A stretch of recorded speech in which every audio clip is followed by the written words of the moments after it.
right. Hey. Welcome to... What did we decide to call this thing? We're still workshopping names. I think the latest suggestion was get out the rye bread and mustard, a Mariner's Mukbang, which I feel like that's a pretty solid name. I think that summarizes what we're about. Yeah. We love food and we love the Mariners. We do love food. We love the Mariners. Want to do the intro on the restaurant? Sure. So I picked up some takeout from Bongos. One of Chris's and I's go-tos. Mm-hmm. Excellent Caribbean sandwiches. Yes, sir. We got the same sandwich. Oh man, this is really gonna pick up the wrappers. Yeah, that's part of the experience. Tinkle. Yeah, you get a little bit of ASMR of us unwrapping the food. Get a little ASMR of me chewing. You know, we could have picked a less messy option. It's really true, isn't it? But we've made our bed and now we have to eat it. Literally. Okay, so I got the Desi. What'd you get for sides? I got the yuca fries, which I've usually get in the past. I think you know that. I kind of almost get that. Yeah. Don't worry, I'm gonna pick this up later. This is my backyard, so if I litter, I'm really gonna pay for it because I'm gonna be stepping in that later. But oh my gosh, they did cut it in half. I am such a dingus. Oh, you have to. What did you?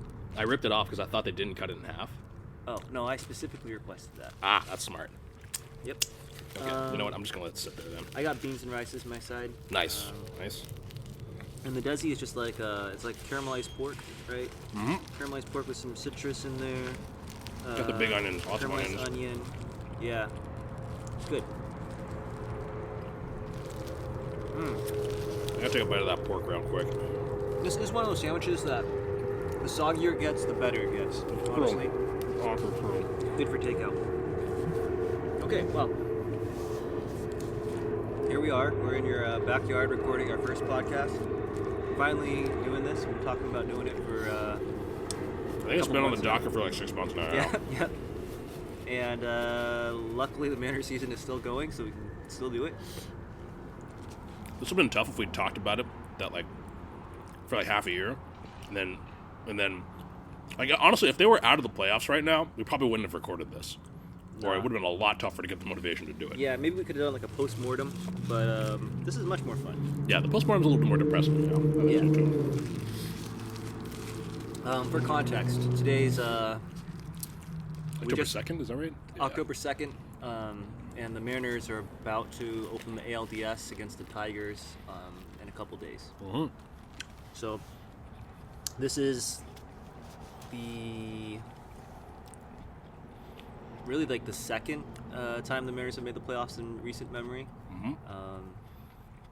And they have a chance to do something that, the Mariners have never done before. I think this is as good of a team as I can remember since at least 2001, I would say. Yeah, honestly, I'd agree with that. I definitely think it's like it's definitely the best offense we've had since the early 2000s. 2016, that was a decent offense, but it felt like after Kyle and Nelson Cruz and Robinson Cano, you didn't really have too many other hitters behind them, really supporting them. Yeah. And of course, we traded Ketel Marte away at that point, the year before, I think. But yeah, I don't know. It feels like the deepest lineup we've had in quite some time. Yeah. Obviously, like I think the bullpen has been stronger in the past for sure. But I mean, I think that's just kind of tough because like the bullpens are just so volatile. You can't really predict how they're going to go. And even the starters have kind of had a down year compared to the last 2-3 years. But the offense is like the strongest it's been in, like we said, literally 2 decades. So I'm feeling pretty good about that. That's true. Yeah, I mean, like you said, I think we've seen better bullpens, we've seen better starters or better starting rotations. Mm-hmm. But this seems like the most well-rounded team we've had in recent memory, the deepest team we've had in recent memory, and it's hard to not believe in this team when you see the front office invest, go all out at the deadline, go out and get Josh Naylor, go out and get Gino Suarez, get a reliever. Almost got Jordan Duran. Caleb Ferguson. Oh, Rest in peace, Caleb Ferguson. Yeah. Just said, maybe, I don't know. Maybe he'll pick it up in the playoffs. You never know. He looked good the first couple outings he had with the team. I think, I don't think he's going to get a ton of leverage outings in the postseason, but that second lefty, he's definitely going to get, some reps. So, better than sauce. That's Yeah, sorry, Taylor. You're a son of Seattle, but maybe not what we needed in the playoffs this year, sadly. But for 2023, thank you for your service. Thank you for your service. We'll always have 2023. Yes. The year we didn't make the playoffs. That year had some fun moments, but that's a whole other thing. But. Yeah, I don't remember a lot of the fun moments from that year. I kind of remember the crashing and burning. I remember JP hitting a grand slam in maybe like the third to last game against the Rangers, but that was the series that we ended up fumbling, so it didn't matter really in the end. Or JP's big swing was for naught. It is kind of funny because I do remember John Boyce. That's funny how they kind of sound similar. John Boyce did like a little thing where he talked about championship probability added and how baseball is like one of the worst sports as far as regular season plays have like almost no effect on championship probability added. And JP's it's just really illustrative of this is because like when JP hit that grand slam, apparently that was the biggest swing in championship probability added that any one player had that season, and we didn't even end up making the playoffs, which is kind of funny. So it added like 1 percentage point, something like that. Who knows? Yeah. Yeah, but anyways. Yeah, JP. I guess retrospective. Yeah, I mean, yes, standout performances. What do you think of like the season as far as like what we've had for surprises, disappointments? I don't know. Man, where to start? I think if I can remember like my impressions of the team going into the season, I think we were all just kind of coping a little bit because we hadn't made any free agency moves. Like our big signing was Jorge and Donovan Solano. Jorge Polanco and Donovan Solano. I remember being so relieved that we got Polanco at that point because everybody else had already signed, right? Like, yeah. I think, like, going into free agency, there's a plane overhead, so you may or may not pick this up. I think we'll be okay. There was all the third baseman and first baseman going off of the market. I mean, Alonso signed with the Mets. Who else was the other big free agents? I don't even remember at this point, honestly. Third base, Bregman, right? Oh, yeah, Bregman. Bregman went to the Red Sox. The Astros got Christian Walker at first base. Yeah, I'm glad we didn't sign him. Who else? I guess there were pretty slim pickings in the free agency this season. Outside of the ones we mentioned. But, like, we had clear holes that we didn't really fill. And we were scrambling. We didn't really have a third baseman on the roster. We were asking Jorge Polanco to play third base when he could barely play second base. Yeah, arm is not that strong. Not strong enough. And it was hard to be optimistic about that. And, rightfully so. Like, Polanco did not look at third base. But what we didn't see coming was Ben Williamson kind of keeping us afloat at that spot for a couple of months. Yeah, he kind of tied us over until we got Gino. Yeah, so shout out to Ben Williamson because we drafted him, 2024, 23? It was pretty recent, yeah. I do know it was pretty recent. He was a college player, right, I think? Yeah. So that was huge. Nobody was really expecting anything from him, and he kind of contributed, at least gave you like a league average third baseman there. And won you a couple games with his glove. That play against Texas where he laid out and stole that hit from Jock Peterson. Oh my God! Yeah. I remember the. You almost felt bad for Jock Peterson because I think he was like in an 0 for 20 or 0 for 30 slump. But it's the Texas Rangers. They're homophobes, and I never feel bad for homophobes. So you can put that on the record. Yeah, honestly, Rangers not my favorite organization. No, same. Honestly, this is a tangent, but I think I hate basically every org in our division except for the A's. The A's, I'm in somewhere between indifferent to I have some indifference to admiration for the A's in terms of how their organization operates, at least from a front office perspective. Obviously, John Fisher is, he is who he is. Unfortunately for A's fans, a greedy scumbag. Yeah, that's right. Yeah. So. That's gonna be scary, though. Yeah, no, they are going to be good. If they get some pitching, I mean, they got Rooker, they got Butler, who had a down year. Wilson. Wilson. Kurtz. I'm not going to repeat the nickname. Okay, never mind. You guys can look it up. You guys can look up the Reddit nickname for Nick Kurtz. Wilson. Jacob Wilson. I mean, he's got a lot of promise as a contact hitter. They just need to, honestly, maybe the biggest issue that they have is that they're in a little league park. It's like really hard. It feels like it's kind of hard for maybe their pitchers to succeed, when they're playing at a minor league ballpark where it's really easy to hit the ball out of the park. There's a reason I targeted A's hitters in my fantasy league. That's not a bad idea. Yeah. Yep. Rooker, Kurtz, Wilson. Dude, if you drafted Caminero, like, oh my god, that would have been crazy. But yeah, I should have. But going back to just other surprises that we've had. I mean, honestly, obviously Jorge playing defense. Jorge's defense leaves a lot to be desired, and you definitely didn't want him at third base. But I don't think anybody saw like the April and May that Jorge had. Like nobody saw that coming. Yeah. Like I mean, his OPS plus was like, it was like in the 200s for a couple weeks, which is like insane. It was the best stretch of baseball he's ever had in his entire career. You think so? Yeah. I mean, honestly, I think this was his best offensive year. I think it was even better than he had a pretty decent year in 2019. I think this was better than that as far as like OPS plus goes, and obviously that was an inflated home run environment. So even though the counting stats looked better that year, I'm not sure that I think that some of that was a mirage from the juice balls that they were operating on, or that they were hitting off of.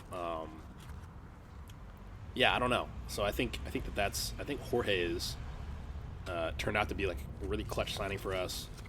Obviously, it was kind of a swing and miss on Donovan Solano. I don't think anybody was expecting a lot out of him, but he was serviceable. I feel like Donovan Solano served the same function as Ben Williams. It was kind of like a just tie you over until you get to the next thing. So you get to Josh Naylor. Yeah, exactly. That's fair. I think Donovan Solano got too much hate. He wasn't that bad. Let it be known, Narita is a Donnie Barrels defender for sure. Which I can see it. I think he did get a lot of blame. And I think people were just frustrated when he was like really in the dumps.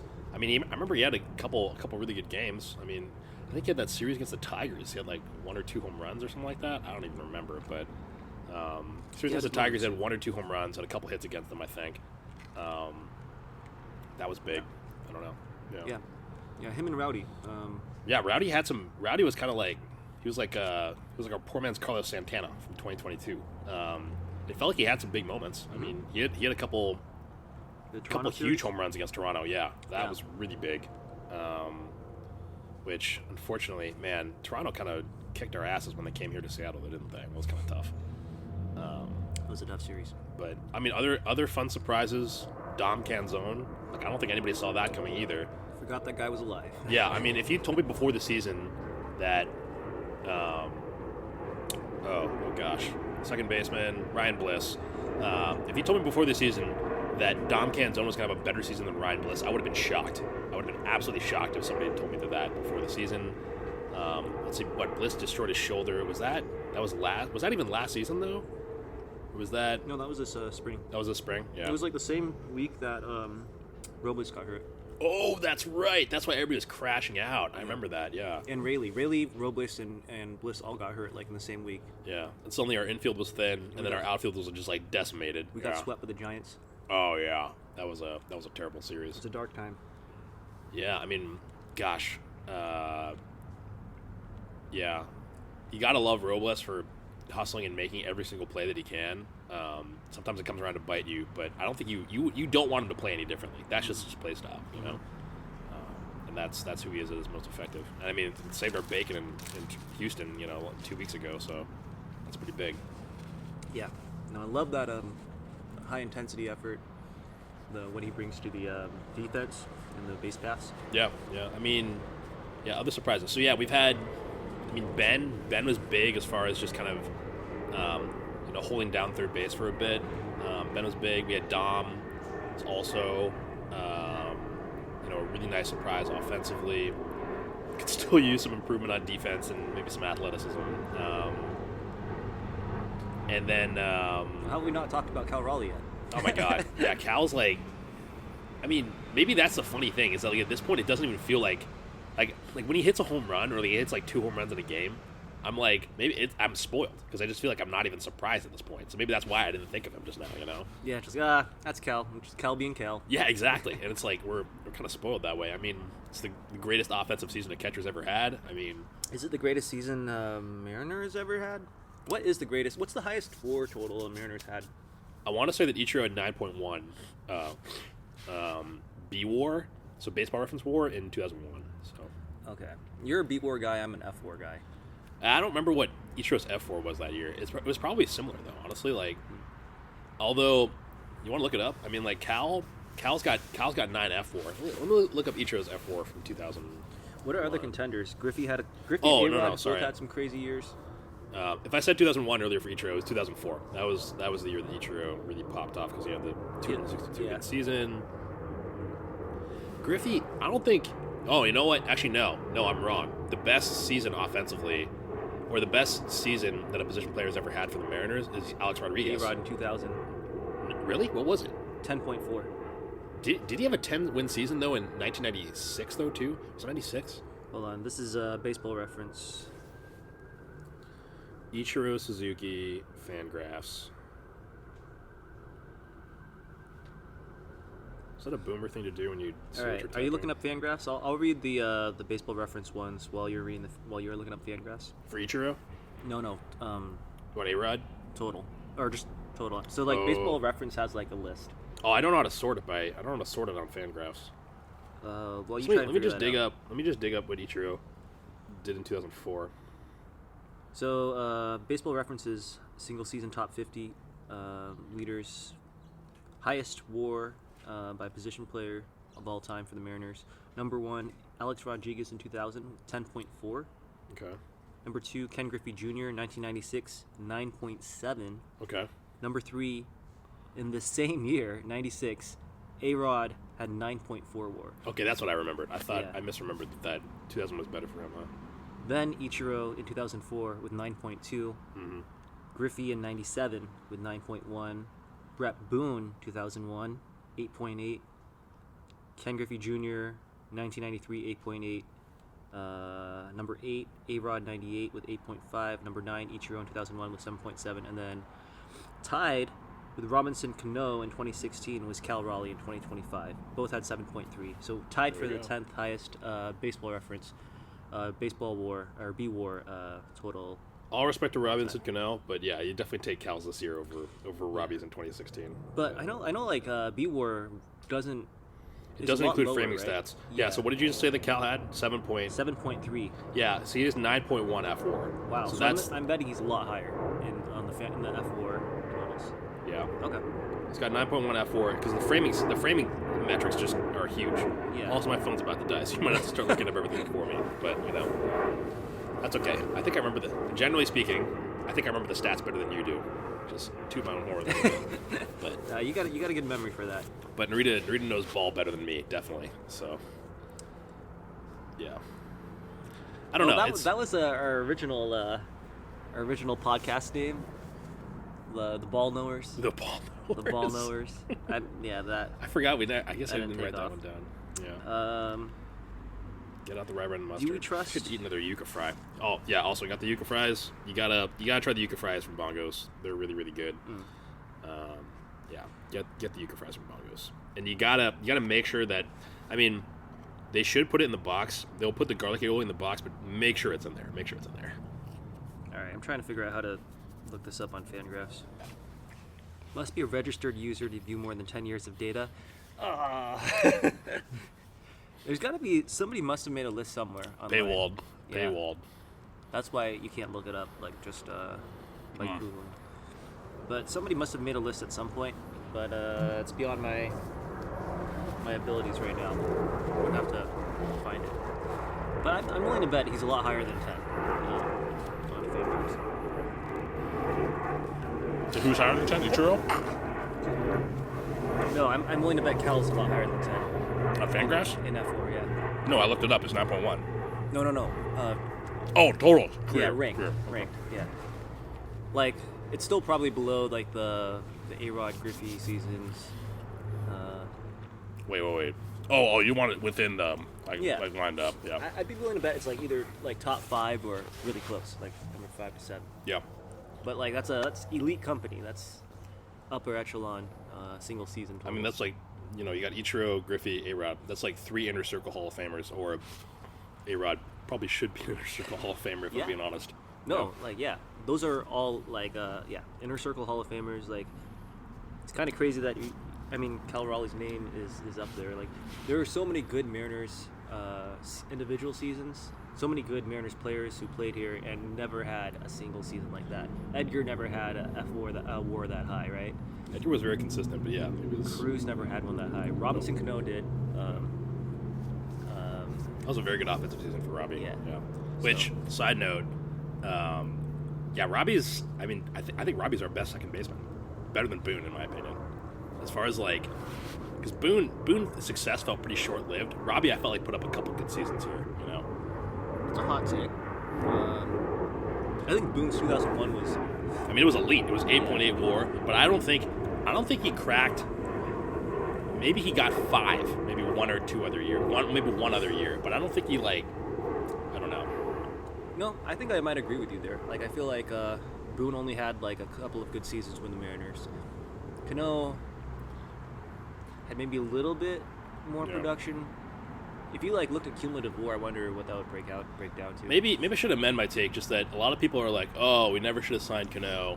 Like he would never felt like a Mariner. He never hustled the first base, which I'm like, okay, maybe all those things are true, or maybe those things are true that he felt like a mercenary, and he didn't hustle the first base, but that contract was absolutely worth it. Oh yeah, 100% worth it. Yeah, I think you do that. You sign that contract again in a heartbeat. The crazy thing is they didn't even like you make those contracts, you sign those contracts, and as a team, like when you sign that, the back end, you're not going to get the back end. It's fine. Yeah, the back end is going to be bad, and you're just paying for the front end.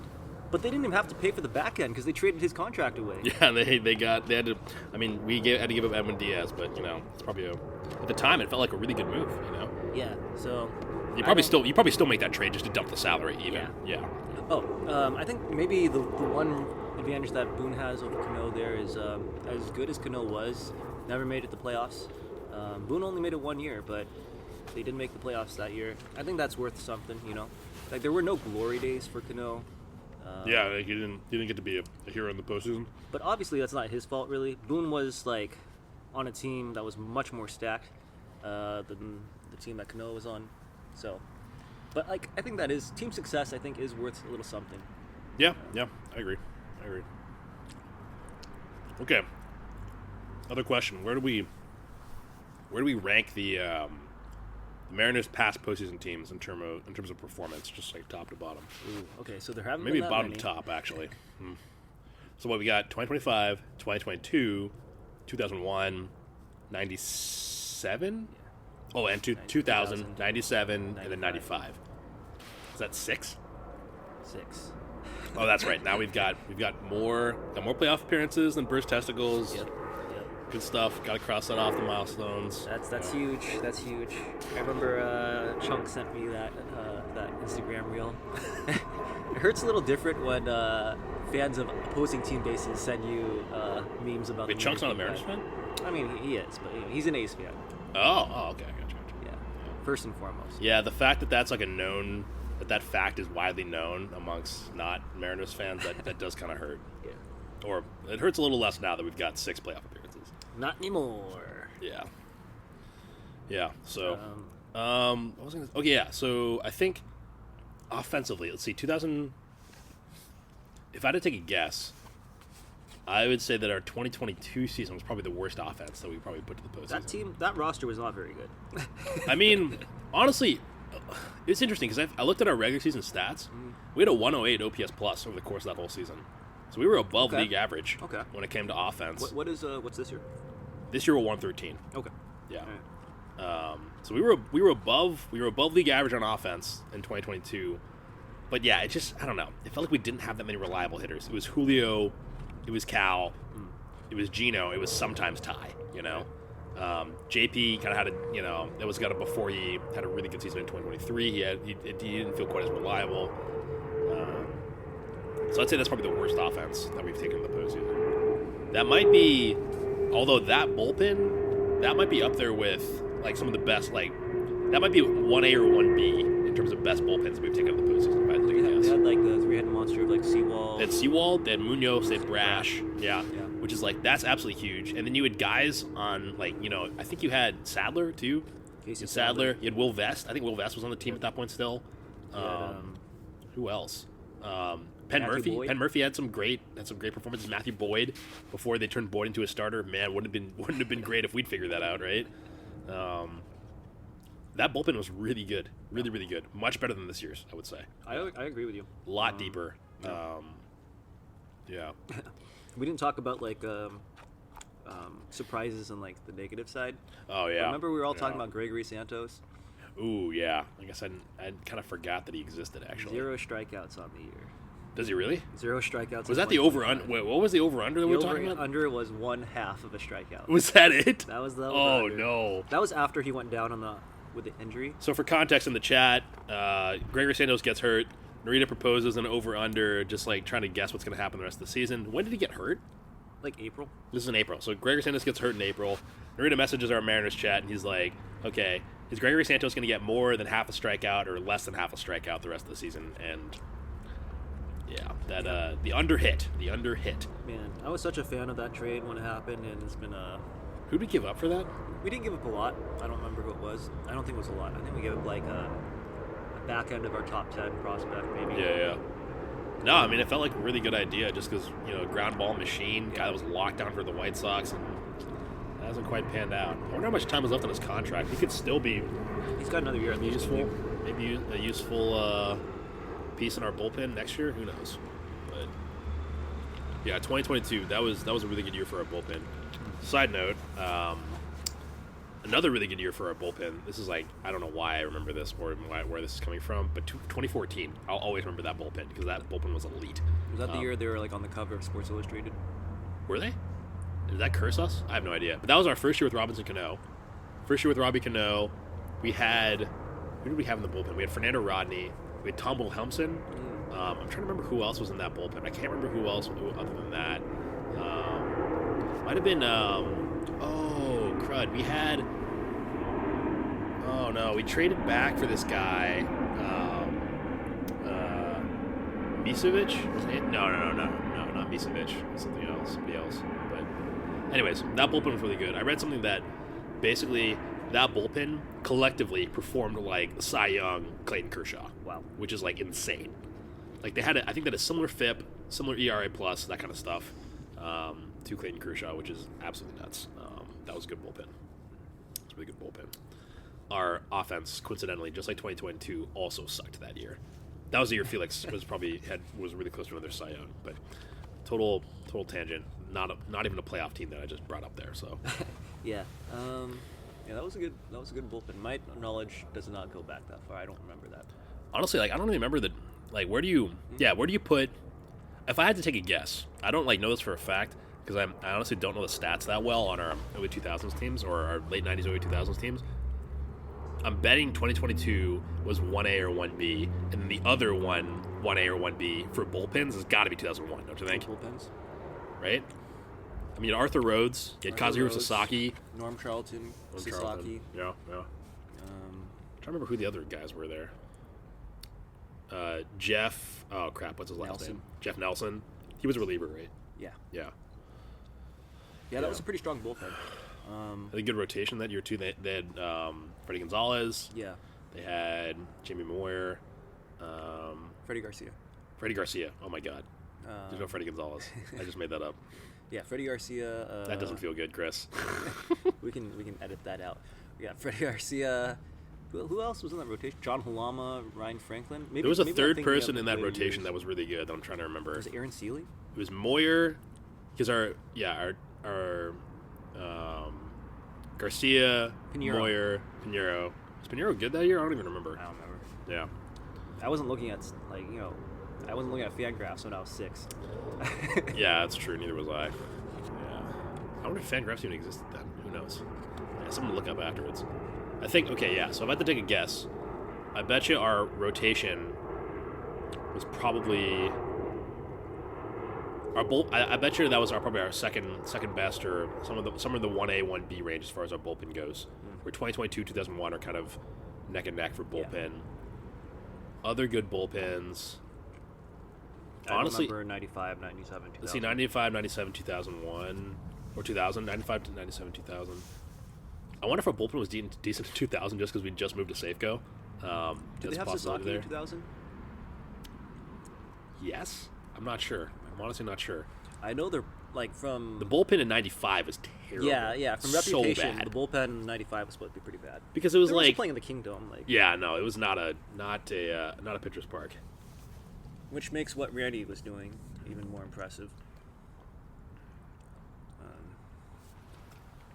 Imagine the alternate reality when we never traded Randy. Who did we Yeah. trade him for, anyways? Did we trade? Was it a trade? It was not a free agent signing, right? I think it was a trade. We traded him to the Something to look up. Diamondbacks. Who did we trade him for?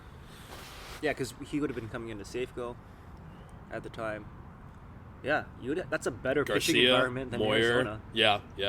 And he Yeah, won Garcia, how many Cy Moyer, Youngs in and Arizona? then, Didn't he win like 3 in a row? Randy. Yeah.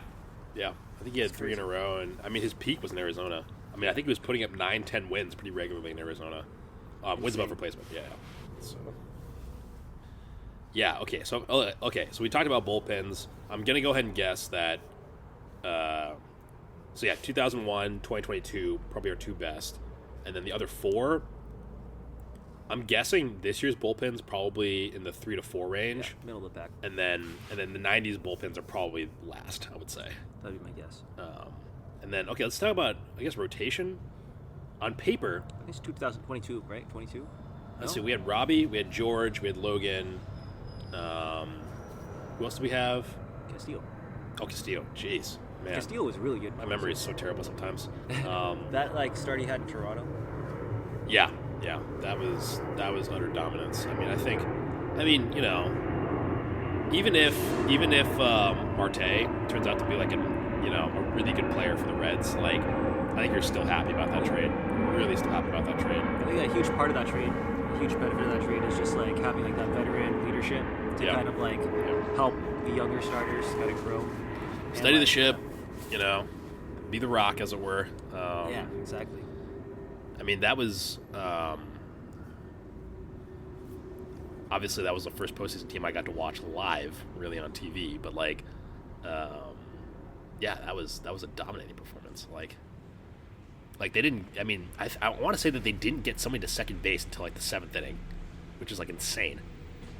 Yeah, it just really it was set the something tone like that. from the start. Really set the tone, and then you got to hand the ball off to Munoz, which is like that was that. I mean, I remember Castillo and Munoz. In the inning that Munoz relieved Castillo, you go from Castillo throwing like 101 or 100 to Munoz throwing like 102 with like a 92 mile an hour slider, and it's like it was game over, So that's huge. I think the rotation, best rotations. 2001's got to be up there, right? I mean, you had Moyer. They had a really deep rotation. And Moyer, you had Garcia. Honestly, I'm gonna say something controversial.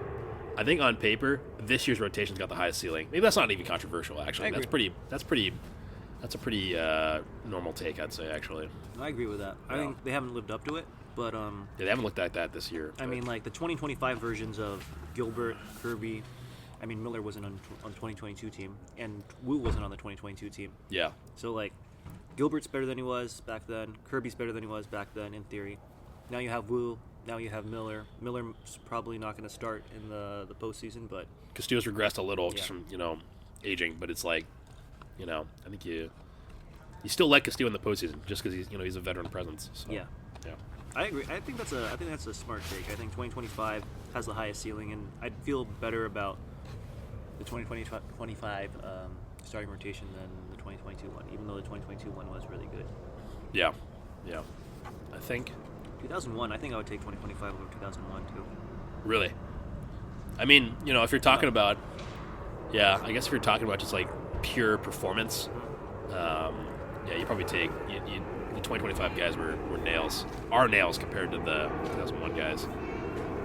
I mean, imagine Brian back then throwing 97 with the arm angle that he has. Like, I don't know how common that was back then. I'm not even sure. But hello, hey Ari. It would be interesting to look at numbers though, like the 2001 numbers compared to the 2025 one. Yeah. We should pull it up. Is the laptop? Could we pull things up on the laptop? Is your phone dead too? My phone's not dead. I'm good. Let me see. Wow. Okay. Actually, the 2001 team Kind was of pretty stacked. good. Yeah. Turns out when you win 116 games, it's kind of have to be, right? Freddie Garcia had 5.3 WAR. That's pretty good. Jamie Moyer had 3. Aaron Seeley had 2.7. And then there's a bit of a drop off. Paul Abbott had 0.8 after that. Yeah. Honestly, I think you still take 2025. You still take 2025 as far as the rotation goes.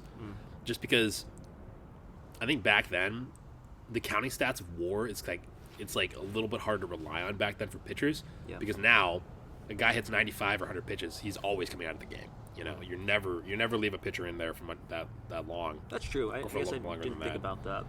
So it was easier to accumulate counting stats back then. But like their ERAs were still pretty strong. Freddie Garcia had a 3.05 ERA. Yep. Moyer was 3.43. Seeley was 3.60. Pinheiro 2.03. So like, wow, Pinheiro had the best FIP. He had the best ERA plus of Pinheiro the bunch. had pretty nasty stuff. I remember that. He was just young. Yeah. He's 22. Yeah, wow. so I don't think he had the innings that the other ones had. Yeah, he only threw 75 innings, but he was good. Yeah. And their bullpen was, their top end of the bullpen was strong. Rhodes put up 2.5, even more than Sasaki. Sasaki had 1.6 WAR. Yeah. Jeff Nelson had 1.1. Norm Charlton had 0.9. And then everybody after that is negative. But that top ERA plus. That top 4 was really good. Yeah, I mean they had a 117 ERA plus. That's pretty darn good as a whole. Like the entire pitching staff at a 1.1 or a 117 ERA plus. Yeah. Yeah, I mean Sasaki, by ERA plus, Sasaki wasn't even their best reliever. Yeah, Rhodes was really good.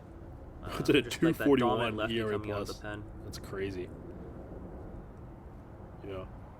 Was Nelson a lefty too, or was he a righty? I'm trying to remember. No, Charlton was a lefty, I think. Nelson was right-handed. Nelson had a pretty good career, all said and done. Stuck around for, 15 years? That's pretty good. Yeah. Wow, he was 6'8". Holy crap, I don't remember that. Yeah, I mean, man, the 2001 offense, 117 OPS plus. Cumulative. We got 113 this year. Yeah, and our ERA plus this year is not impressive. Now you go ahead and say the 2000 year, not very strong. In terms of pitching, at least. Yeah, I mean the offense was good that year. Their offense was really good because Edgar had a great year that year, if I remember right. Yeah. In 2000, they didn't have, or their best pitcher was Aaron Seeley with 4.3 WAR. Then John Halama 2.3, Jamie Moyer 1.8. They still had Rhodes and Kazu Sasaki, but they were less good that year. Yeah, they had. Let's see. Yeah, the offense in 2000 was 108. ERA plus in 2000 was 101, similar to this year. Yeah, it's kind of funny. 2001, 117 for both ERA plus and OPS plus. That's turns out that's pretty good. I mean, look, that's just insane. Their Pythagorean win-loss was 109 wins, which I mean they overperformed it a little, obviously, but like 109 is insane. when you're expected to win 109 games, that's something. Jeez. What else we got?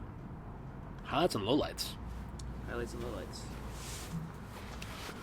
A lot of highs, you know? Yeah, absolutely. I mean, honestly, it feels like I think that even 2023 and 2024 had some really great in-season moments. Yeah. Like Cade Marlowe hitting a grand slam to ruin Ohtani's day in August of 2023. That was something. I'll never forget that, I don't think. Savannah Banana, Cade Marlowe. He was a Savannah Banana? He was. He played one season for them, I think. Did not know that. But I think he played on the version of Savannah Bananas that was actually the competitive team, not just like the Oh, okay. You know, the kind of performance art team. Performing arts Savannah Banana team. But yeah, I mean, the fact that we have a Savannah Banana that hit a grand slam in the 9th inning, it wasn't off Ohtani. Who was it off? It was off the Angels closer at the time. Was it Jansen? It was not Jansen. It was the guy before Jansen. I can't remember what his name was, but that was insane. That was just insane. That was a good moment. I mean, and then we also had JP hitting that grand slam that year in 2023 against the Rangers. JP's best offensive season of his career, 2023. I'll never forget that. It felt like every time we needed a big hit, JP came through that year. It was insane. Yeah. Like, Yeah. he hit 19 home runs, which JP has not. I mean, yeah. like, he had 12, 13 this year, maybe 12. Driveline JP. Driveline JP. Yeah. I mean, people over the years have always been like, oh, we could have signed Seager or I mean, heck, even people were talking about. I mean, I don't think anybody was like really serious about wanting to sign Correa, but like, you know, if we'd signed him, it's like eventually we would have stopped complaining probably. But it's like the fact that JP is like, I mean, Trevor Story, like everybody was like at the time, people were like, we should try to sign Trevor Story. Yeah, because I remember there was that one off season where there was Story was a free agent. And I think Trey Seager Turner, was too. Was it Trey Turner? Yeah. Trey Turner and Corey Seager were all free agents the same year. They had Dansby Swanson 1 year too. Dansby Swanson. Yeah. And we passed on all of them, stuck with JP, and it's really paid off. Like, it's absolutely paid off. You don't think so? Yeah. I mean, production-wise, I'd rather have one of those other guys. yeah, but the Trey value that Turner. we're getting out of JP for his contract, for what we're paying him, what do we have him for? We got him for like, it was like 6 for 60 or 6 for 70 or something like that. Yeah, Just but like- like, I don't know. He's putting up what, like 2 WAR, He's got more than 2 this year. more than 2. He's got like 3.5, Okay, maybe. not bad. Yeah. But Trey Turner's having like a borderline MVP season. Is he? I didn't actually notice that. I didn't Corey notice that. Seager, Yeah. I could be wrong. Corey Seager like has been hurt all year, but when he plays, he's really, really good. He's He like one hit of the best so many hitters in home the runs league. against Yeah, us. yeah. Um, I just think that JP has. I think he's exceeded expectations as far as what I would say when we signed him to that extension. yeah, I think he's exceeded expectations, and I think obviously you want Trey Turner, you want Corey Seager, but like I feel happy that we signed him over like Trevor Story, over Swanson. Like I feel good about that, you know. Obviously, yeah, Trey and Seager are kind of different calibers of players, but then the problem is, you got to pay him like that, you know. Yeah. I don't know what Seager's pulling in. It's probably like 30 Seager's making a lot. a year, you know. he's making a lot. And JP's getting paid like I want to say somewhere between like the 8 to 12 range, I think. So Yeah. Yeah. I mean, I think it's one thing to say that now, but like last year he was real bad. yeah, he was struggling last year. He was also hurt. I mean, he had that oblique issue, right? So And like even now, like there are times this year where JP just looks cooked. his range is really limited. His defense is bad. Defense is Like, not good. Range is really limited. I mean, I still think he comes through at the plate. That's the one thing, right? He comes through at the plate. Like he's consistently really, really clutch with runners on. Yeah, to I the mean that point grand where- slam against Houston. The grand slam against Houston on what's the last game of the series? That was insane. And he has done it consistently enough for long enough where I really feel like it's not just luck. Like I think He's got the mentality for it. Yeah, like he doesn't shrink under the pressure, and I think his ability to just kind of like clutch up and like just slap one into left field when he needs to, or drive something down the line when he needs to, take a walk. Feels like he consistently has the right approach to keep the line moving at the very Yeah. least. Keep the line moving or do some serious damage, you know? Yeah, he's a gamer. Yeah. Yeah, a lot of clutch hits for JP over the years. I mean, the weird bloop double against the Blue Jays in 2022. 2022. The bloop double, game 2 of the wild card series. That was a hit that tied it up. We were down 9-6 with 2 outs. Was that the one where the center fielder hit? Yes. It was Springer playing center field, and then Bo Bichette tried to go out and make the play from shortstop. Yeah, they ran into each other. And they ran into each other. Probably Bichette's fault, honestly. And then like everybody scored. And then everybody scored. Yeah. But that was like, I mean, I don't know if that you could put that on JP, but it feels like, you know, he put the ball in play, Yep. you know? And it was I think he swung on the first pitch, which is really funny because right before that at bat, like as JP was walking up to the batter's box, Rick Riz said something like, "Oh, you know, JP is just going to grind out in that bat. He's so good at making the pitcher work." And then was it Jordan Romano? It was one of the Blue Jays high leverage guys. Might have been First Romano. pitch, yeah. Romano throws a first pitch, and then JP just drops into center field. Yeah. Clutch hits. The grand slam against Texas, 2023. The grand slam this year against Houston. Moment after moment. Yeah. He had a walk-off home run earlier in the year. And also against Texas. It was a 2-run home run. Dom Canzone was up before him. We were down like 3-2, I think, right? Your memory is way better than mine. We're down 3-2, going to the ninth inning. Dom comes up to the plate. Hard hit single in the right field. JP comes up, and then I don't think we recorded a single out that inning. We just Dom got on base with a hit, and then JP finished the job. And once I don't remember the context. I do remember the bat flip. That was the one where he just kind of released it as part of his follow through, right? Believable. It was pretty sick. Thumbs up for me. Yeah. But, I mean, I don't know. I will never complain about having JP on the team. Because, you can compare him to, the all-star versions, all-star shortstops that are out there. And I think, for me, it's less about, the value they're getting in terms of, his contract. And I think you hear about, his clubhouse presence and leadership and, kind of helping the younger players. Cole Young has talked about, JP plays, like Smash Brothers or something. And with Cole? That's funny. With Cole in the hotel room on road trips. I don't remember with Smash Bros, but plays video games with the younger guys. Yeah, makes them feel welcome, makes them feel And I think he's talked about that in interviews and talked about how when he was growing up or how he was coming up in the Phillies organization, he really struggled, and felt like he was with connecting to the older guys. Yeah, a lot of the veterans were really hard on him, and so when he was put in that position as a veteran leadership, he was I'm going to do things differently. So I think that's really cool. JP breaking the cycle. What a guy! What a guy! Yeah. Way to go, JP. Yeah, I mean, I think at this point it's the intangibles. Yeah. I can't believe, honestly, I would even say a little salty they haven't put a captain's badge on his jersey at this point. I think he should have gotten that by now. But I don't know. I don't think the Mariners have ever really had a captain though. So maybe that's just not a thing that we do. I don't know. Yeah. But if you had to pick a captain for the team, I think it's JP. Yeah, I think it's Cal. You think it's Cal? I think it's Cal. I mean, not always your best player should be the guy that's I don't know. JP feels like the heart and soul, Although you could have said the same about Cal before this year in terms of a guy that's not really in the limelight but is contributing a lot, Yeah. So, but I don't know. JP feels like the soul of the team. Yeah. I think the great thing about this team is you could say that about a lot of guys. That's true. I mean, you can say about Julio, yeah. Say about Julio, Cal, JP.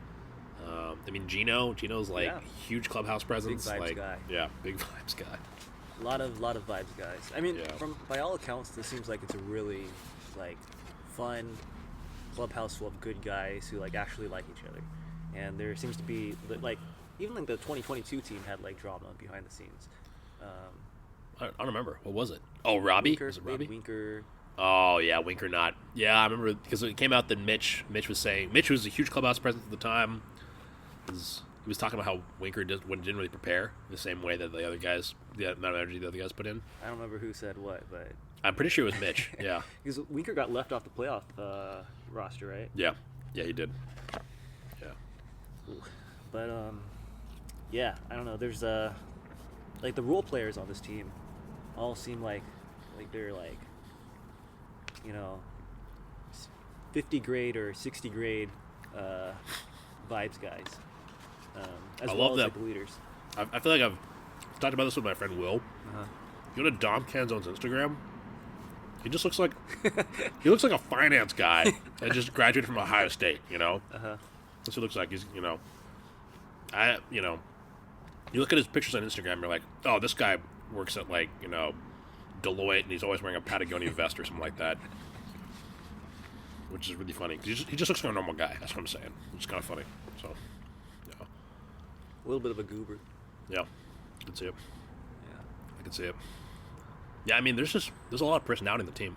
Oh yeah, Robles. I mean, our whole outfield is just aura all across the board. Yeah, Randy. Josh is an absolute freaking gamer. Josh is just the kind of crazy that we need. I think Yeah. Gino obviously, and then JP at short, Jorge at second. I think Jorge and Cal are probably our two most boring position players in terms of personality. In terms of showing emotion during the game or whatever. I feel like the the least about them, and they're kind of just I don't know, just kind of cruising along in there, doing their thing, But everybody else, man, there's a lot of on-field personality with the rest of the guys, which I love. So, yeah, that's not a knock against Cal or Jorge. I think they like getting out there and getting the job done. Workmanlike. Yes, workmanlike. That's right. Very consistent. Real lunch pail guys. Yeah. Guys you'd be okay with, dating your sister or something like that, Yeah. Yeah, sure. That's satire right there. I don't endorse that statement. It's definitely a weird thing to say. But sometimes I like saying weird things because it makes Narita do exactly what he did just there. Yeah, sure, Yeah. Chris. Yeah, all right. Yeah, Chris. What were we talking about? Oh yeah, highlights and lowlights. So JP had a bunch. Julio, the home run against Hunter Brown in that series, Julio had a ton of huge moments in the second half, it felt like. Yeah. There was a stretch when the team was really struggling. It felt like Julio was the only guy performing on offense. For a long stretch in August, July. We had a big losing streak, right? Yeah. And then Julio, I felt like, was the one who broke us out of that against Atlanta. Oh, yeah, because he had a couple home runs against Atlanta, right? There was the one game that 18-2. broke the losing streak. He just hit a home run first inning or something, right? Yeah. Just set the tone. Yeah.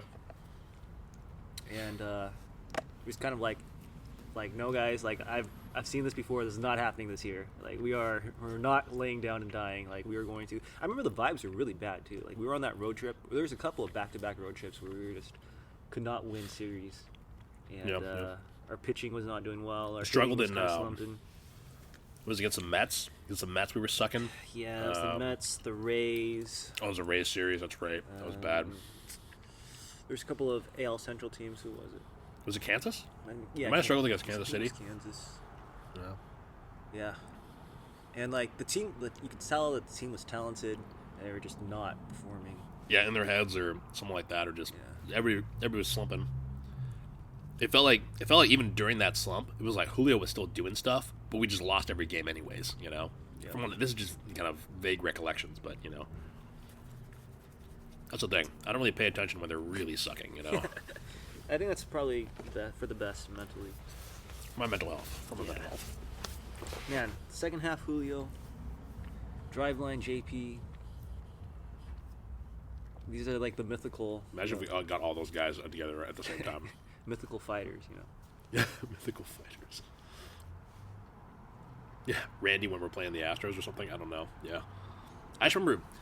Excuse me. Yeah, another big moment. Randy, when he hit that grand slam against the Astros, their first home series against them, that was absolutely huge. We were down. I think we were down 7-3, 7-2. Then he, ripped a grand slam, got us within one, I think. Yeah. I was at that game with our friend Wes, and I'm not proud to say it. I think Wes and I were having not a great day, both of us. Not just with regards to baseball, we just weren't having a great day in general. And so we left the game early. I think we heard the cheering when Randy smacked that one out of the park. So kind of funny, but well, it's a funny memory. You can laugh about it now. Yeah, that's true. And they won the game. So what am I really complaining about? Yeah, maybe that's a big moment. Yeah, maybe that was the energy they needed. They saw you guys leaving the park. They're like, we're gonna prove them wrong. Yeah. But yeah, Randy's had kind of a quiet last couple months, but it can get kind of lost, but he really kind of carried. He and Polanco kind of carried the team. The first half, he was crushing it. Yeah. Randy was so solid. Maybe first 2/3 of the season. Yeah. He made the All-Star team. Yeah. Yep. People were mad that Julio made the All-Star team over Randy, which I didn't agree with. I thought Julio was doing enough defensively that he deserved that All-Star. Yeah, Randy's not the defender that Julio is. Yeah. Good defender, not the defender that Julio is, though. Yeah, but Randy was really solid, and I think don't let that be forgotten. If we can get playoff Randy. Oh, yeah. Playoff Randy. 2020 Randy. 2020 playoff Randy. Oh, my goodness. Yeah. Yeah, I remember there was something about how, Randy was I don't really remember too much about the Rays offense that year, and I wasn't paying a ton of attention to baseball at the time, but the way they were talking about him on the ESPN broadcast and the lead up to the World Series as the Rays were making their run, it's not like he was carrying their offense. The dude, force. I want to say he hit he was averaging half a home run or 3/4 of a home run per game or something like that. Something absurd. Yeah. Yeah. We gotta get that Randy back. Yeah. Highlights and lowlights. Thoughts on playoff matchups? Yeah, that's another good one. Well, we know who we're playing. Yes, we do know who we're playing at this point. Yes, the Tigers. Gonna have to deal with Scooble. minimum once, maybe twice. I think probably twice, right? Well, maybe. He would have to pitch on short rest, but if it came to Game 5, you would think... They'd probably pull him out for Game 5. I mean, if if it's an elimination game, Skubal's... You don't get to be in Skubal's position without being, like, just the highest of competitors, Yeah, that's the likely Cy Young winner, right? Yeah. It's either him or... Crochet, right? Yeah. Can't really go wrong with either of those two. Two big lefties. That's I don't know. You have a take between those two. Like I think Skubal. I would pick Skubal over Crochet for Cy Young. But who do you think? Who's the Tigers starter going to be Game 1? Do you think? I don't even know. Who's their fourth starter? I'm not sure. I think they started this year or this last series against the Guardians. They won. Skubal. I don't know who Mize, the Game 2 guy was. Mize and then Flaherty. Yeah. Okay. So we got to be the Game 4 guy. Yeah, because Flaherty, no shot any three of those guys are going to pitch on Saturday. Yeah, and then the Tigers are no strangers to bullpen games, so yeah, they would probably do something like that, have an opener, and then the nice thing is I think Will Vest pitched a lot. He pitched a lot. He pitched minimum 2 out of 3 games, I think. 2 of the 3 games. He didn't pitch the second game. Did not pitch yesterday. He didn't pitch yesterday, and he only threw like 14 pitches today, so he should be good to go. The thing was, like, Skubal went 8 innings in the first game. Yeah. So their bullpen is, like, not as taxed as I would like. I was kind of almost hoping, even though I wanted Detroit to win going into that series because I thought they were a better matchup than the Guardians. By the end, I was almost rooting for the Guardians because their bullpen is just shot. Well, the Guardians' bullpen is shot? The Guardians' bullpen is shot. They had to throw Kate Smith all 3 games. They had there was a couple of the leverage guys they pitched all 3 games. I don't know if they ended up pitching Kate Smith all 3 games, but I think that's part of why they lost. Yeah, I mean it's something that we debated about a lot before before the series even started, the Tigers Guardians series. It was just like I think we both agreed that the Guardians' offensive approach when it's clicking is really bad for the Mariners. Yeah, because we've got Jorge, Gino, JP, all 3 of them below average defenders. Yeah. I want to say Josh is probably about league average, maybe slightly above league average. But when you got 3 below average defenders and you got a team that loves to put the ball in play, it's a recipe for disaster. I don't know. It just seems like it feels like at the time it was like, oh man, the Guardians would be a really bad matchup for us. But then, there was that, I want to say it was a game, it was Skubal pitching against them. But like they put like 3 balls in the outfield, maybe 3 or 4 balls in the outfield, including outs. Like that's not like they had like 1 or 2 hits reach the outfield, and the other 2 were like flyouts, And so it was like they weren't hitting. The Guardians. So I don't know. For a hot second, I was like, man, maybe we do want the Guardians because like when it comes to their offense, they just like they can't barrel the ball. Really, you've got. The only guy you're really afraid of this year is J-Ram. Yeah. Even Quan is like, he's a nuisance, he's a pest. but Narita thinks he's washed, and I think that Quan is like, you don't worry about him for hard contact, Yeah. So, yeah. The only guy you're really scared of on that Guardians roster at this point is J-Ram, but that's all water under the bridge because they're out. I don't know. And then the Tigers' offense though too is like. I think it's just okay. So mid. Just okay. It's just okay. Yeah. Their best guy is Riley Green, who got subbed out for a pinch hitter in the 7th inning in Game 2. Yeah, it's pretty bad.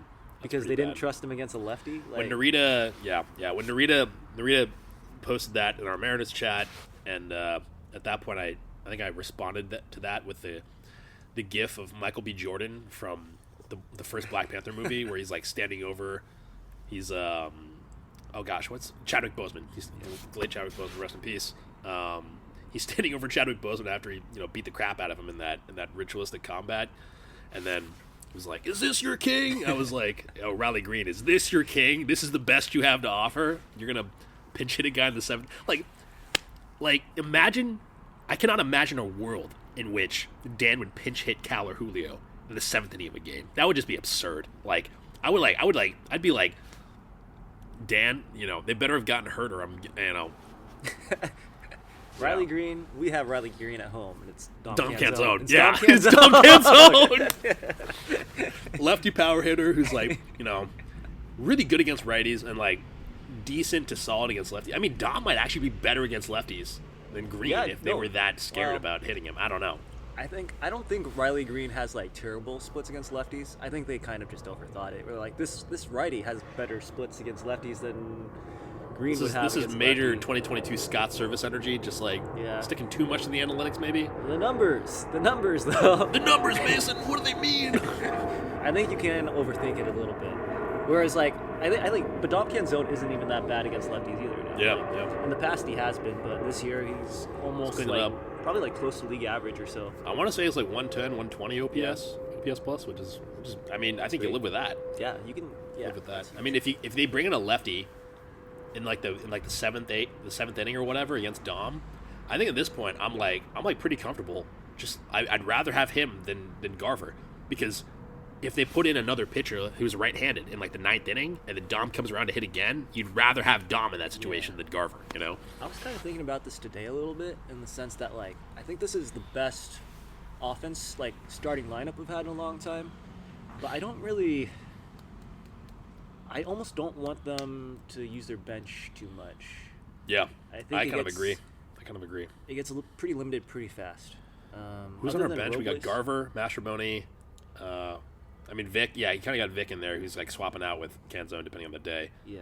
I mean, honestly, like if you're up big or you're up like if you're up like 3 to 4 runs in like the eighth, I don't hate a Vic for Dom substitution just for defensive purposes. Yeah. But like if it's tight and you need offense, it feels like you keep Dom out there. Generally speaking, yeah. If you're going up against a righty starting pitcher or whatever, and you have Dom Canzone as a starter, if you sub him out, you don't really have any lefty guys on the bench. Yeah. Like your lefty bats on the bench are like Luke Raley, or Yeah, Luke's having a down year. Yeah. either Mastroboni or Cole Young. Yeah. Or But you Rivas. don't feel great about Cole lately. No. Mastroboni hasn't hit in a while. I think there's a really, for chance this. like Cole Young might not even be on the postseason roster. Is he not? Wait, isn't he? He might not even be on the Have they postseason not announced roster. the full roster They yet? won't announce it till Saturday. Oh, I see. Okay. But like it's basically you're gonna be picking between between Rivas, Mastroboni, and Young. Like they kind of all do the same thing, right? I think at that point you'd probably take Williamson, right? Or Williamson. Yeah, those four. Like I think you take Williamson because he can play third base. Like, don't you think? yeah, you don't have a backup for Gino. I mean, I guess Mastroboni can play third base too. Actually, Yeah. maybe you feel better about Williamson's defense though. But Definitely. I I mean, think yeah. Rivas will make the postseason roster, just because he has the versatility. He can play short. Yeah. He's the Yeah. only guy who can play short, that you kind of need that. You need a backup shortstop in case JP gets hurt or something. and he's like been hitting decently. I still think Leo. I honestly, I feel like if they just throw middle four seamers at him, like I don't think he can really do anything with them, which kind No. of scares me. Once they figure that out, or He's if got they such a figure that small out. strike zone. It's hard to throw strikes on. This little guy, yeah. You know. I think I heard a I don't want to say old timer, but I heard like maybe somebody who's been watching baseball for a while would be like, and this is at a game, I'm like sitting in like the 300 level or whatever, and there's somebody behind me who's like, oh yeah, little Leo Rivas, who was 150 pounds soaking wet, he had a walk-off home run like a couple weeks ago, absolutely huge moments, which Leo did do that, and it was fucking crazy, but it's just like, That's not his game. I know, that's not really his game, but I thought it was a funny interaction. I'm not saying that they thought that was a consistent thing that he could do, but I just thought it was really funny the way he's 150 pounds soaking wet. Gosh. Yeah, what a turn of phrase.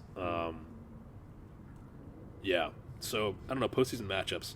Yeah, I think you feel decent about the Tigers. I think you're maybe a little scared about their bullpen. I feel pretty confident about the Tigers. I think you feel pretty good about facing their offense. The only real questions are, is their bullpen going to be dialed up? And are you going to be able to at least get 2 runs off a scoop? Who in their bullpen really scares you? I mean, Vest is like, I don't know. Okay, I guess I'm just saying that they're rested. You said it yourself, that they're rested. They're not as taxed as the Guardians bullpen was.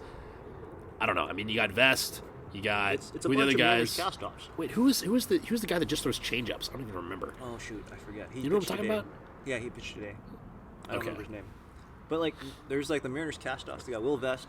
They got I Paul mean, you'd Sewell. still like to have Will They this got season. Rafael Montero. You would still love to have Will this season. Yeah. Yeah, I mean, honestly, Will Vest would be. Where would he slot in our bullpen? I mean, he'd be like your red-handed version of Gabe Spire.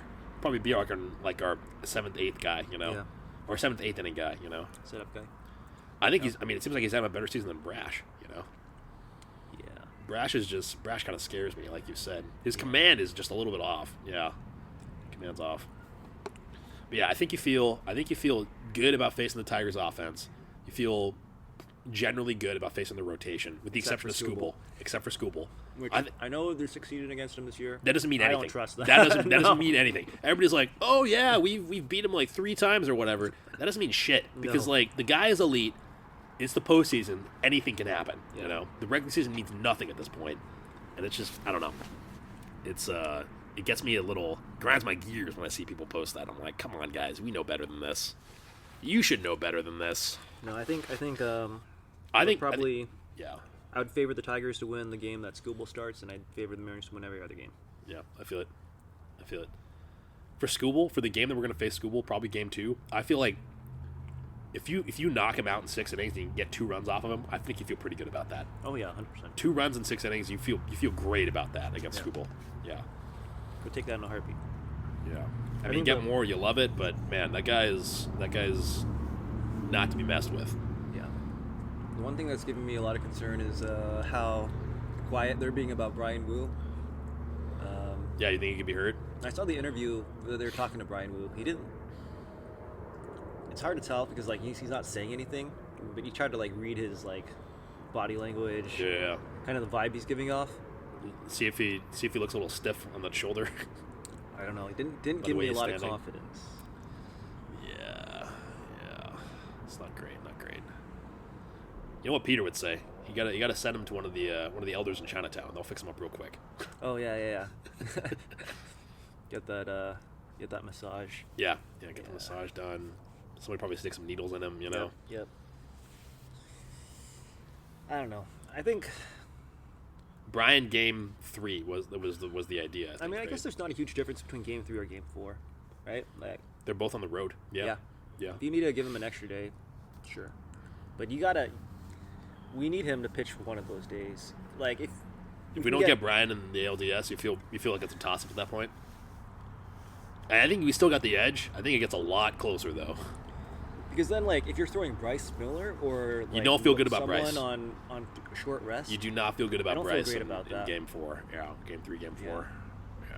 If we can just get Brian Wu, even if he only throws like 4 innings, you know, like, yeah, that'd be big. Brian's really taking the leap. Yeah. I mean, he's throwing at a much higher volume than he was last year, and he's still performing just as well. Yeah. Put up like 175 innings or something like that this year. Something like that. Yeah. Led the team. 128 ERA plus. Really good. And just really pushing the limits of what we thought was possible for him. Yeah, I mean, you thought he was gonna be a really injury-prone guy, and knock on some. Do I have wood? Knock on some leaves over there. Who would have thought that, of all the 5 starting pitchers for the Mariners, Brown would be our lockdown guy. The lockdown guy. Him and Castillo were the only ones to. I think, did Castillo miss a start? He might not have missed a start, which is insane. I don't think he did. No. But Brian Wu was nails all the way up until the end there. Yeah. So, really kind of carried us. Because we needed it, like with Kirby missing the first month. Logan was hurt too, wasn't he? Logan missing a lot of time. Yeah. Bryce missing most of the season. Yeah. All right. Maybe last topic. What do you think? Sure. Bullpen or not bullpen? Game 1 starter. Probably between Luis or Logan. I mean, you could argue for Kirby even, like you said, right? I think this is a fascinating conversation because, like, you can make an argument for any one of the 4. Like, if Brian's healthy, really good his last start. Yeah, he dominated against Houston. the Dodgers. Was it against the Dodgers? Dodgers? Oh, yeah. I don't remember that. I don't remember the start against the Dodgers. No. I was at the game. He struck out 10, I think. That's pretty big. Yeah, it was the Dodgers. I mean, it was the Dodgers without the Betts was not starting that game. Tony was in the game though. Tony was there, right? Was there, yeah. He gave up a run or 2 though, right? Didn't he? I think he gave up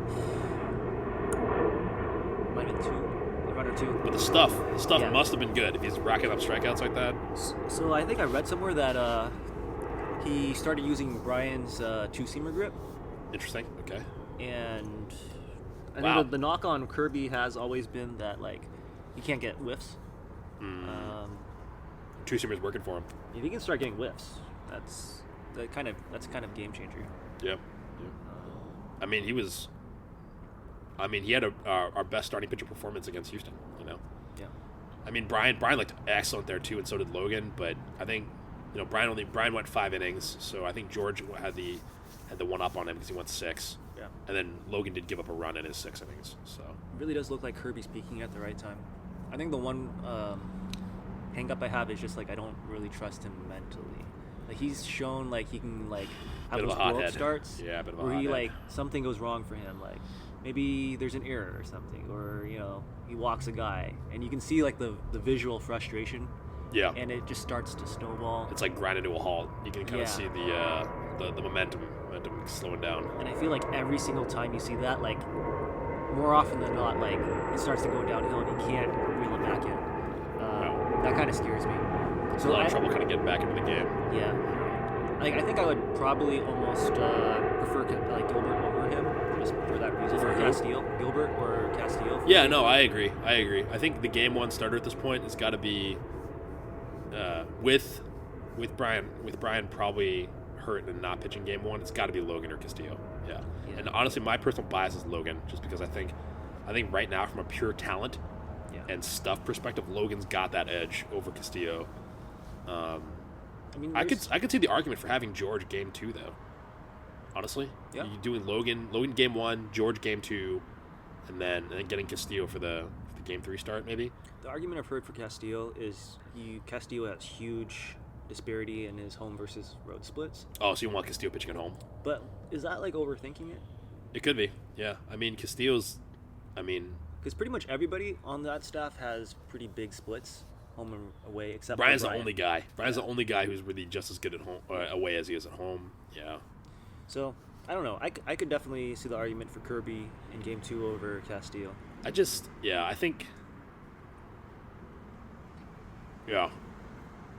I think Castillo. I think you could put him anywhere really, except I think you could put him anywhere. Just he's got that veteran presence. He's got the mentality. He's been there before, and he's shown that he can perform in those situations. Like.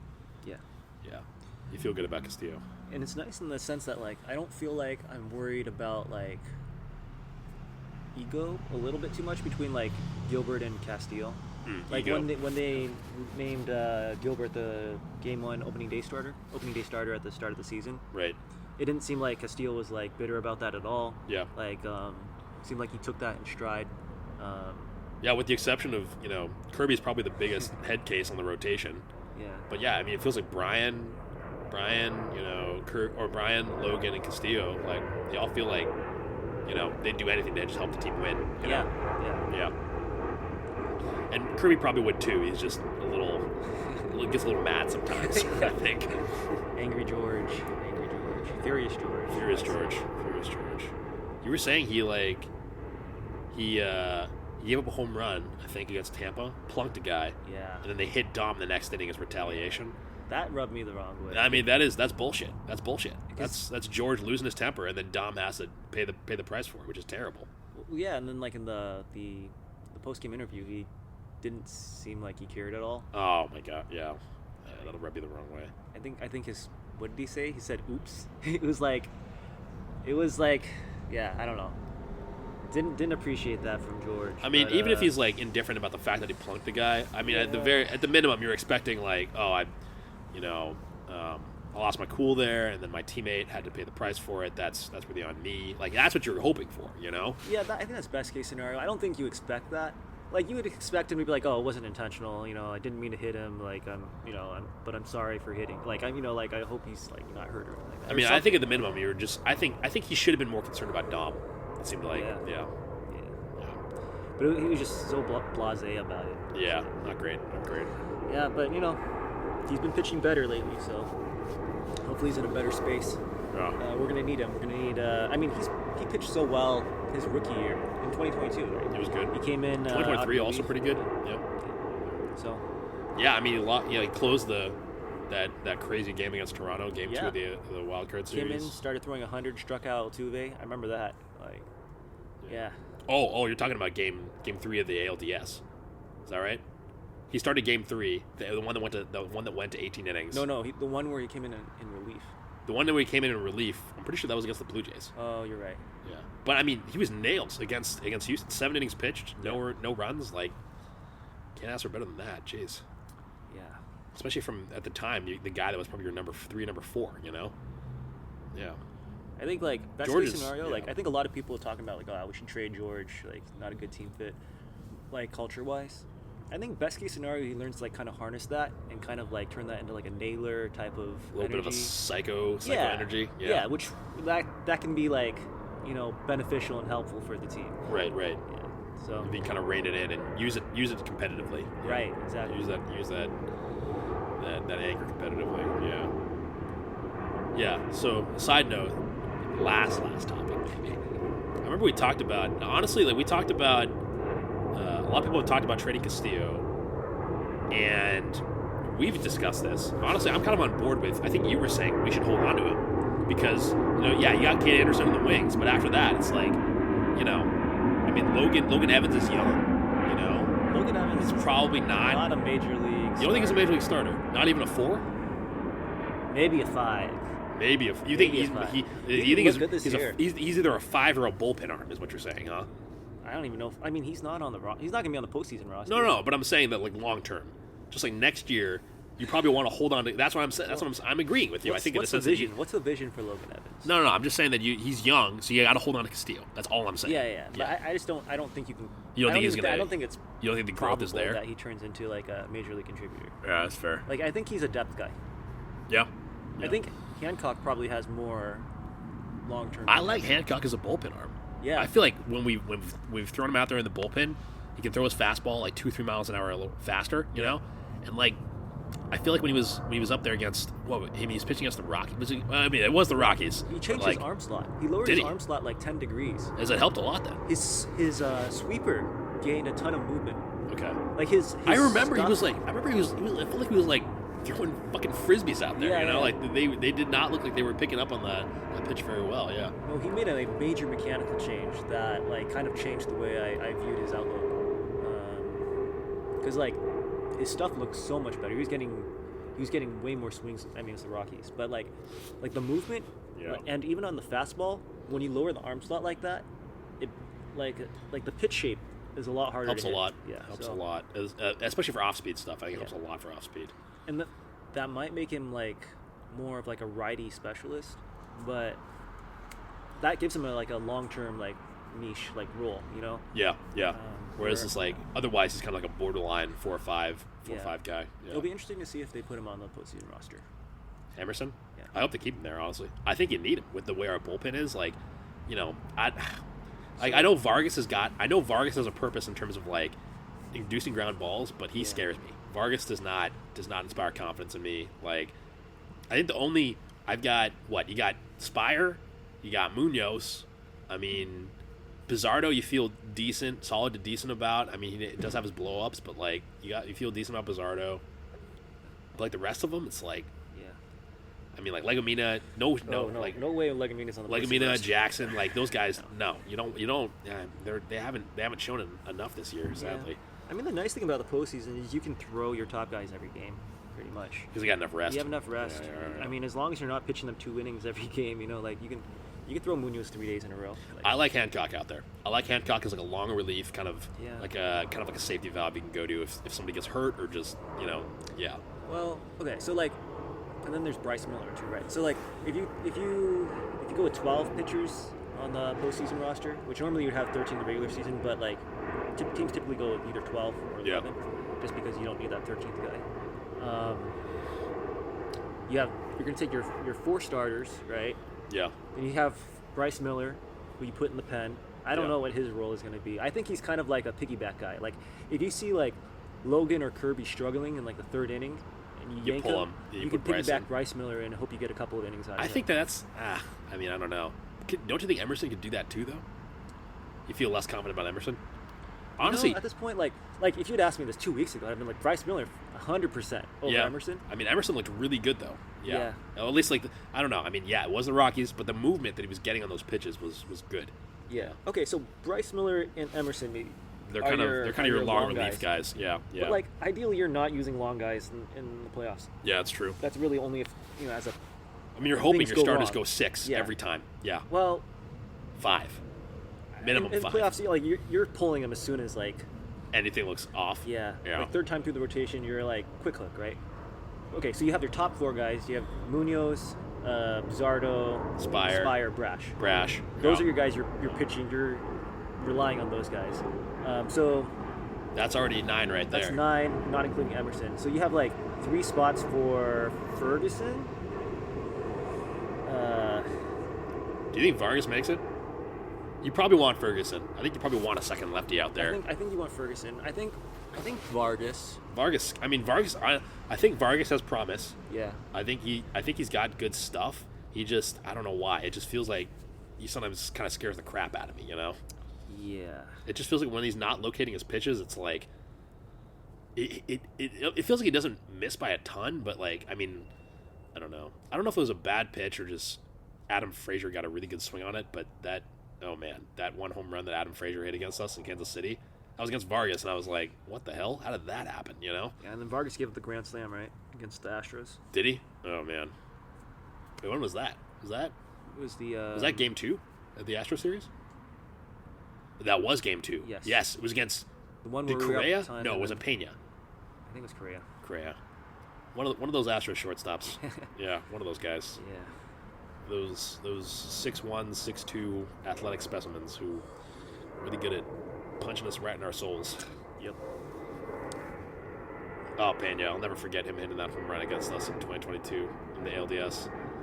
Okay, so Killed my soul. so, Sorry, so keep hold on. going. So the 5 starters, Got our 5 starters. top 4 guys, locks.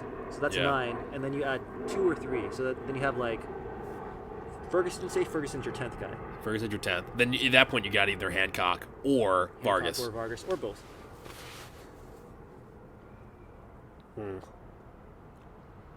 At that point, maybe you do take Vargas.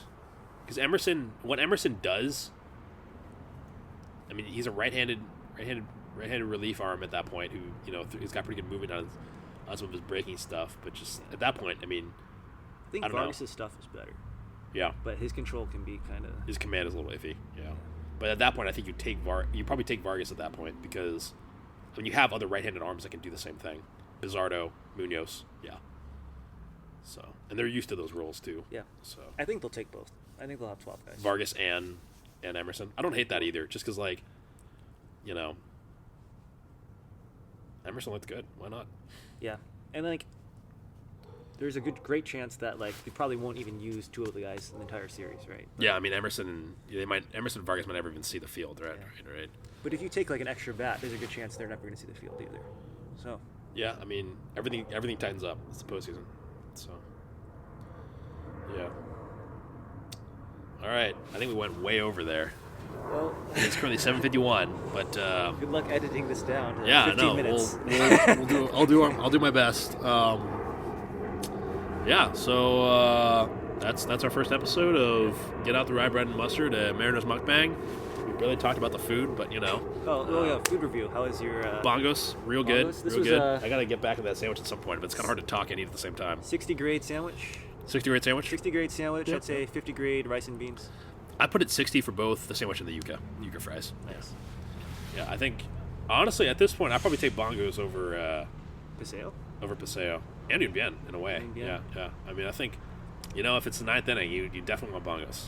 So I think you definitely want Bongos. High trust factor. Yes, high trust factor. I think Paseo is your 3rd tier. I think he's your kind of your bullpen depth piece. You know. Oh, okay. Yeah. It's your Paseo's kind of the 3rd tier. long relief. Unbien, I can see Unbien as the leverage guy. Yeah. Why not? Yeah. Yeah. 8th inning guy. Yeah. So. Tying it back. Yeah. Anyways, yeah, good episode, and we'll. I don't know if I can say we'll see you next week, but we'll see you at some point. Bye bye. Let's see if camera ran out of battery halfway through. Nope, we're good. Nice.